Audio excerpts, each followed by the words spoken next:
మన చిన్నప్పుడు good touch అంటే ఏంటి, బ్యాడ్ టచ్ అంటే ఏంటి అనే విషయాలు ఎవరూ నేర్పించేవారు కాదు.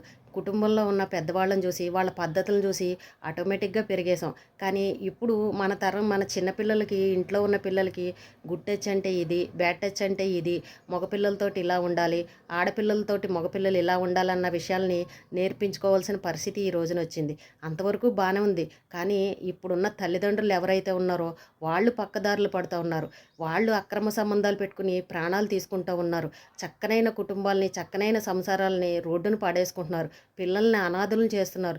లేదంటే పిల్లలకి విషం ఇచ్చి చంపేస్తూ ఉన్నారు. ఈ మధ్యకాలంలో ఎన్నో కేసులు చూసాం. ఇలాంటి అక్రమ సంబంధాల వల్ల జీవితాలు పాడు చేసుకున్న వాళ్ళని. మన పిల్లలకి మనం ఇది తప్పు, ఇది రైటు అని మనం నేర్పించినప్పుడు మరి బాగా చదువుకొని పెళ్ళిళ్ళై పిల్లల కన్నా ఈ తల్లిదండ్రులకి ఇది తప్పు, ఇది రైట్ అని చెప్పాల్సిన వాళ్ళు ఎవరు? అంటే వీళ్ళకి చెప్పేవాళ్ళు ఇంకా ఎవరైనా ఉన్నారా?